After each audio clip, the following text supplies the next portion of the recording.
नमस्कार. कसे आहात सगळे? मजेत ना? असायलाच हवं.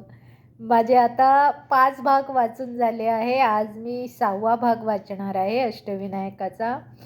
आणि नेहमीप्रमाणे तुम्ही माझ्या चॅनलला लाईक, सबस्क्राईब आणि शेअर करायला विसरणार नाही आहात.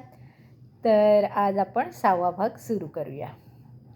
100 वर्षानंतर पेशव्यांनी तेथे भव्य व आकर्षक मंदिर व सभागृह बांधलं.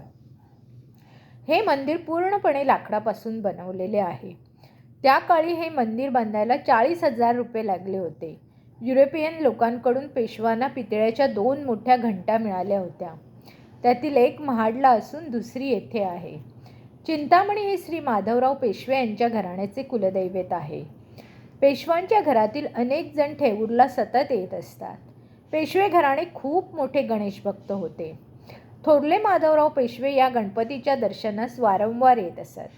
त्यांनी आपल्या काळात या मंदिराचा सभामंडप बांधला आणि मंदिराचा विस्तार केला. देवाचे सानिध्य लाभावे म्हणून देवळाजवळ राहण्यासाठी एक वाडाही त्यांनी बांधला होता. तेथे माधवराव आले म्हणजे मराठशाहीचा दरबारच भरत असे. वयाच्या 27व्या वर्षी माधवराव पेशव्यांना क्षयरोग झाला. तेव्हा तेथे त्यांना आणण्यात आले. त्यांनी त्यांचे शेवटचे दिवस या देवळात व्यतीत केले आणि गणपतीचे नाव घेत घेत त्यांनी शेवटचा श्वास सोडला. इथेच त्यांचा अकाली मृत्यू झाला. या गणपती समोरच त्यांची प्राणज्योत मालवली. त्यानंतर त्यांच्या पत्नी रमाबाई त्यानंतर सती गेल्या. त्यांच्या स्मरणार्थ इथे बाग तयार करण्यात आली. त्यांनी मंदिराला सर्व प्रकारे सहाय्य केले होते. त्यामुळे माधवराव आणि त्यांची पत्नी रमाबाई यांच्या पुण्यतिथीनिमित्त मंदिरात कार्तिक महिन्यात रमा माधव पुण्योत्सव आयोजित केला जातो. मंदिराच्या आवारात निरगुडकर फाउंडेशन निर्मिती थोरल्या माधवरावांची स्फूर्तिदायक कारकीर्द दाखवणारे कलात्मक दालन आहे. इथे गणेश चतुर्थी साजरी केली जाते. तसेच गणेश जयंतीही अतिशय मोठ्या प्रमाणात साजरी केली जाते. यावेळी द्वारयात्रा आयोजित केली जाते आणि भाविक येथे गणपतीचा जन्म साजरा करण्यास मोठ्या प्रमाणावर गर्दी करतात.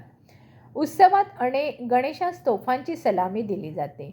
नंतर गणेशाची पालखी गावात मिरवली जाते व गावातील सर्वांच्या वंशावळीचे वाचन होते. 6वा गणपती म्हणजे गिरिजात्मक.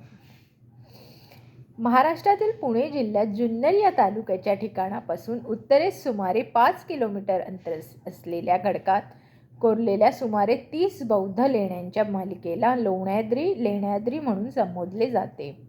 श्री गिरिजात्मक लेण्याद्री गणपती हे अष्टविनायकातील एकमेव गणपतीचे मंदिर लेण्यांमध्ये कोरलेले आहे.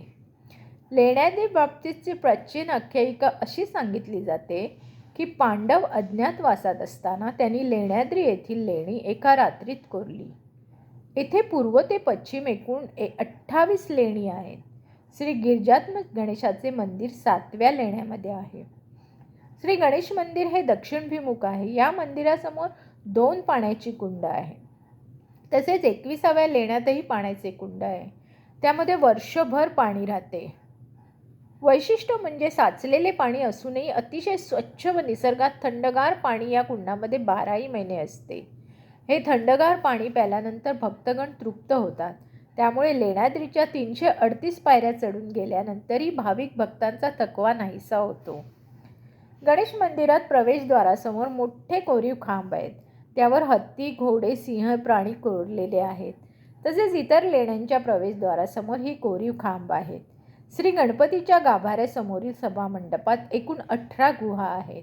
या सर्व गुहा 70 × 10 फूट लांबी रुंदी असून या सर्व गुहांमध्ये पूर्वी ऋषीमुनींनी तपस्साधना केल्याचे सांगितले जाते.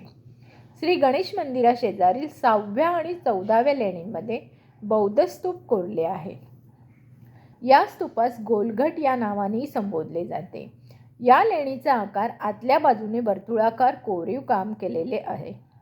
या गोलाकारामुळे या लेणीमध्ये आवाजाचा प्रतिध्वनी ऐकू येतो. स्तूपाच्या सभोवताली आकर्षक कोरीव खांब आहेत. हे मंदिर जरी दक्षिणाभिमुख असले तरी यातील मूर्तीही उत्तराभिमुख आहे. म्हणजे प्रवेश केल्यावर आपल्याला प्रथम गणपतीच्या पाठीचे दर्शन होते. अशा या पाठमोऱ्या मूर्तीचीच पूजा केली जाते. देऊळ अशा पद्धतीने बांधले की सूर्य आकाशात असेपर्यंत देवळात उजेड असतो आणि त्यामुळेच या देवळात एकही इलेक्ट्रिक बल्ब नाही. या मूर्तीची सोंड डावीकडे आहे. मूर्तीच्या डाव्या आणि उजव्या बाजूस हनुमान आणि शिवशंकर आहे. मूर्तीची नाभी आणि कपाळ हिरेजडित आहेत. हे मंदिर पूर्णपणे दगडातून कोरून बनवले गेले असल्यामुळे इथे प्रदक्षिणा करता येत नाही. मंदिरासमोर पाण्याची 2 कुंड आहेत. तर आज मी हा भाग इथेच संपवत आहे.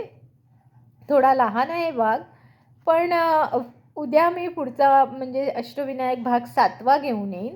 त्याच्यामध्ये तुम्हाला 7व्या गणपतीची माहिती मी सांगणार आहे. तर नेहमीप्रमाणे माझं चॅनल लाईक, सबस्क्राईब आणि शेअर करायला विसरू नका. धन्यवाद.